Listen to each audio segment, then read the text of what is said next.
لما أنتي حزلكم قريبة زلخو مئنت طبب اتبل زانتايا سناي مكتتال مئنت طبب بزح حز ساعات باحتالبن سميرو قسينان زنبرا فلتناي موزيقا بقالت مويا ولا كوان تخونا زحلف قعزو هيوتن جنا عزيز تمساقلن فتنا زبزحون ايو نيرو كابتن بزح عمتات زتأسرالو بيت هنصت كتما مقاله مس وصا زسرحا ناي موزيقا كاسيت اب ايدن ጨቢጠን ናብ እንዳዮናስ ብምእታው መመሊሱ ንኽሰምዓ እናጋብዝኦ ንሱውን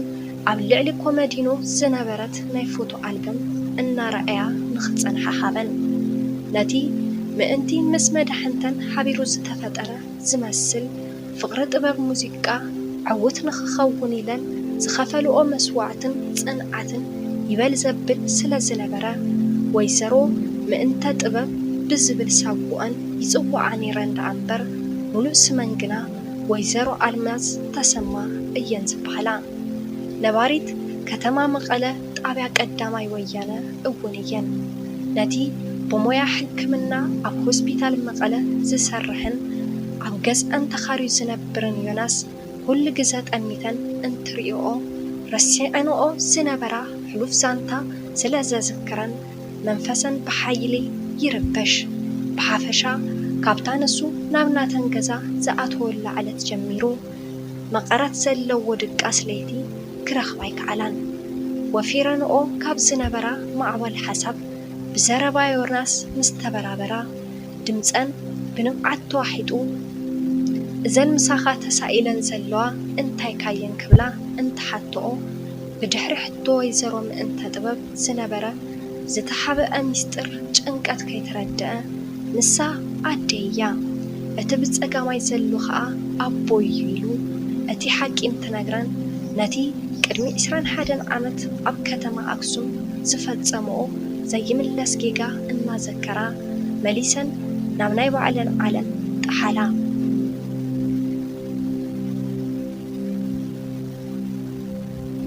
በታ ዝሓበኦ ካሴት ብዝስማዕ ዝነበረ ናይ ባዕለን ሙዚቃዊ ድምፂ ካብ ሓሳበን ምስ ነቕሓ ኣብ ገፀን ተራእዩ ዘይፈልጥ ስምዒት እናንፀባረቓ ኣዴኻ ግን ብሂወት ኣለዋ ዶ ክብላ ካሊእ ሕቶ ኣቕረባሉ ብዝቐረበሉ ሕቶ ተገሪሙ ንዝተወሰነ ደቃይቕ ጸጥ ኢሉ ድሕሪ ምጽናሕ ቅድሚ 3 ወርሒ ካብዚ ዓለም ብሞት ተፈልያ ኢሉ እንትነግረን ሰውነተን ስሒተን ናብ መሬት ወደቓ ሰውነተን ድሕሪ ምቁፅጻር ን21 ዓመት ተሓቢኡ ዝነበረ ሚስጥር ሓዘል ዛንታ ምስ ነገርኦ ሓቀኛ ናይ ማሕፀን ኣዴኻ ኣነ ስለ ዝኾንኩ ይቕረኢልካ ፍቕሪ ውላድ ለግሰለይ ብማል ናብ እግሩ ተደፊአን እንትምህፀንኦ ድንጋፀ ብዝወለዶ ስምዒት ብኸመይ ክኸውን ይኽእል ፈፂሞ ይኸውንን እናበለ ገዲፍዎን ከደ ተስፋ ብዝቆረፀ ኣዘራርባ ዮናሰይ ዮናስ ወደይ ገዲፍካ ንባይ ትኺድ ሓደ ዕድል ጥራይ ሓበኒ ክብላ ካብ ልበን ለመንኦ ሰሚዑ ከም ዘይሰምዐ እናረሓቐን እንትኸይድ ዮናስ መስተውዓል እንተደኣ ኮይንካ ኣብ የማነይቲ ኢድካ ዘላ ዘይተሓስስ ጸላም ነጥቢ ንምልክት ክትኸውን ኢለ ዘወቀጥኩኻ ህያው ሚስጥር እያ እንትብልኦ ነታ ኣብ ኢዱ ዝነበረት ጸላም ነጥቢ ከም ዘይፈልጣ መመሊሱ እናጠመተ ኣብ ዝነበረው ቦታ ጠጠው ኢሉ ናብ ናይ ብሕቶ ዓለም ጠሓለ ገዲፍዎን ንኸይወፅእ ዝያዳ እናተጨነቓ እመነኒ ዮናስ ወይዘሮ ብርሃት ኣዕቤናኻ ደኣምበር ኣይወለዳኻን ኣዕሪኻ እንትሓሰብካዮ ካብ ባዶ ሃውሃው ተበጊሰ ብኸመይ ኣዴኻየ ክብለካ ይኽእል ኢለን ትኺለን እንትጥምትኦ ብሓደ ወገን ናብ ደገ ገዲፍዎን እንትወፅእ ብኻሊእ ወገን ከዓ መበገሲ ናይቲ ዝወሰንኦ ዘይምለስ ጌጋ ንኽፈልጥ ኣዝዩ ስለ ዝሓፀፀ ህሊንኡ ናብ ክልተ ተጻረርቲ ሓሳባት ተመቐሉ እግሩ ሰጊሙ ናብ ደገ ክወፅእ እንትብል ጓል ኣንስተይቲ ዝብላዕን ዝስተን ጥራይ ኣይጉደላ ደኣምበር ካብ ገዛ ክትወፅእ የብላን ካብ ዝብሉ ዝተጋገየት ተሓሳስባ ካብ ዘለዎም ስድራ ቤት ዝተወለድኩ ምስክነይቲ ፍጥረት እየ ክብላ ሓሳብን እንትቕፅላ ከይተፈለጦ ናብ ድሕሪት ተመሊሱ ኣብ ቅድሚአን ኮፍ ብምባል ዕላል እቲ ዛንታ ክሰምዕ ጀመረ።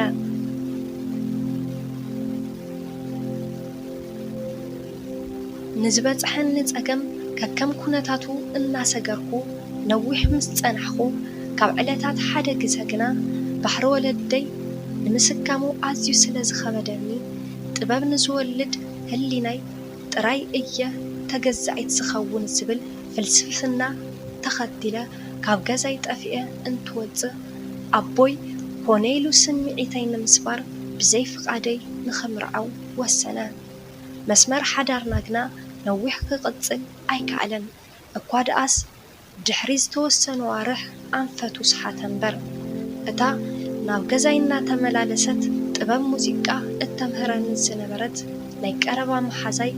በቲ ጨከነ ዝተመልኦ በዓል ገዛይ ሂወታ እንትትስእን ዘይርሳዕ መሪር ንብዓት ነቢዐ። ብድሕሪ ዝዩ ነይሩ ካብታ ተወሊደ ዝዓበኹላ ከተማ ኩሓ ናብ ከተማ ኣክሱም ብምምራሕ ጻምእ ፍቕሪ ሙዚቃይ ክዋፃእ ዝጀመርኩ። ንዝገጠመኒ ብድሖ ብብልሓት እናሰገርኩ ኣብ ዝኸድኩሉ ግዜ ማሕፀነይ እናሰፍሐ ምኻድ እንትጅምር ዋላ እኳ እቲ በዓል ገዛይ ናብ ኣክሱም መፂኡ ንኸውርዶን ንኸይወልዶን ብሓይሊ እንተፈራርሐኒ ኣነ ግና ኣነ ዘይቀፀልክዎ ፍቕሪ ጥበብ ውላደይ ከኸንብቶ ይኸውን እዩ ብዝብል ናይ ውሽጠይ ሓሳብ ይፀናናዕ ስለ ዝነበርኩ ነቲ ጥንሲ ንዘይምውራድ ምስ ነብሰይ መኺረ ኣብቲ ተኻሬ ዝነብረሉ እንዳ ወይዘሮ ብርሀት ድሕሪ 5 ወርሒ ንዓኻ ምስ ወለድኩ ኢለን ሓሳበን ከይዛዘማ በቲ ዛንታ ዝሓዘነን ዝተደናገፀን ዝመስል ዮናስ ድምፁ ዓወቢሉ ኣነ ምዃነይ ብኸመይ ፈሊጥክኒ ክብል እንተቋርፀን ኣብ የማነይቲ ኢደን ዝነበረት ብዘይሓስስ ቀለም ዝተነቀሰኣ ጸላም ነጥቢ እንተርእዮ ምስታ ኣብ ናይ ባዕሉ የማነይቲ ኢድ ዝነበረት ጸላም ነጥቢ ማዕረ ምንባረን እንተረጋግጽ ሰውነቱ ድንጋጸ ወረሮ። ጥምቀትካ ከይሓለፈ ኣቦኻ ንዓይ ንኽቐትል ኣብ ዝፍትነሉ ሰዓት ሂወተይ ንምክልኻል ኢለ ብዝወሰንክዎ ዘይሓሰብክዎ ኣጋጣሚ ንሱ ከይቀደመኒ ኣነ ቀደምክዎ ኢለን ምስ ተዛረባ እታ ዮናስ ብዓይኒ ፍቕሪ ክሞተላ ዝብል መርሃዊት እትበሃል ጓለን ማሚ እናበለት ዋላ እንተፀውዐተን ክሰምዓ ግና ኣይከዓላን። ዮናሳይ ድሕሪ ዝዩ ነይሩ ንዓኻ ንወይዘሮ ብርሀት ብመልክዕ ሕድሪ ሂበ ብሑመራ ኣቢለ ናብ ዓዲ ሱዳን ጠፊአ ዝኸድኩ ክብላ ሓሳበን እንትገልፃ ን9 ወርሒ ዝኣክል ኣብ ማሕፀንክን ተሰኪምክን ዝወለድክናኒ ህፃን ንምንታይ ግና ብመልክዕ ሕድሪ ንኽዓቢ ወሲንክን ክብል ካሊእ ሕቶ ኣቕረበለን። ተጸቤንኦ ዝነበራ ሕቶ ስለ ዝኾነ ብዙሕ ኣይተደናገፃን። ኣጋጣምታት ተኣኻኸዮም ዝፈጠርዎ ናይ ባዕሉ ዝኾነ ምኽንያታት ኣለዎ ኢለን ዝጀመርኦ ሓሳብ ከይወዳኣ ብሓፂሩ ብሓደ ወገን ገበነኛ ከም ምዃነይ መጠን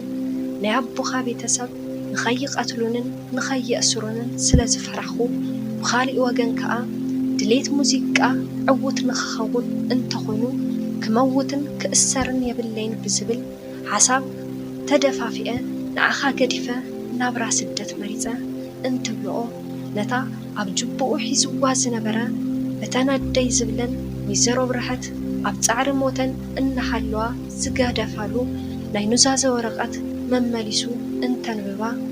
ግዘ ፈቒድዎ ናይ ምርኻብ ኣጋጣሚ ክህሉ ስለ ዝኽእል እታ ዘይሓስስን ዘይስበርን ፍቕሪ ጥበብ ሙዚቃ ዝነበራ ሓቀኛ ናይ ማሕፀነ ዲኻ ወይዘሮ ኣልማዝ ተሰማ እያ ትበሃል ዝብል ናይ ወይዘሮ ኣብርሀት ድምፂ ብሓሳብ እንትረአዮ ካብ ዓይኑ ይወርድ ዝነበረ ንብዓት ብኢዱ እናፀረገ ድሕሪኡኸ ክብል ካሊእ ሕቶ ቀጸለ። ድሕሪ ብዙሕ ዘይርሳዕ ጻዕርን ስቃይን ካብ ሱዳን ናብ ዓዲ ጀርመን እንተኣቱ ሰላምን ዕረፍትን ናፊቑኑ ዝነበረ ህሊናይ ዕድል ስለ ዘይገበረ ብምኽንያት ሕማም ካንሰርጡ እስካብ ሕዚ ካብ ርእሰይ ዘይሓስስ መከራ ምሳሕለፍኩ ኣብ ሓደ ናይ ጥበብ ኮሌጅ ብምእታው ብዙሕ ሙያ ሙዚቃ ከጽንዕ ጀመርኩ። ድሕሪ ዝተወሰነ ዓመታት ናፍቆትካን ናፍቆት ሃገረይን ስለ ዝበርትዐኒ ናብ ዓደይ ኣብ ዝተመለስኩሉ ሰዓት ኩሉ ነገር ትሕቲ ሕጊ ካብ ምዃኑ ዝነቐለ ቅድሚ 15 ዓመት ዝፈጸምክዎ ገበን ቅትለት ን10 ዓመት ጽኑዕ ማእሰርቲ ተፈሪዱኒ ናብ ቤት ህንጸት ብምእታው ካልእ ምዕራፍ ህይወት ጀመርኩ።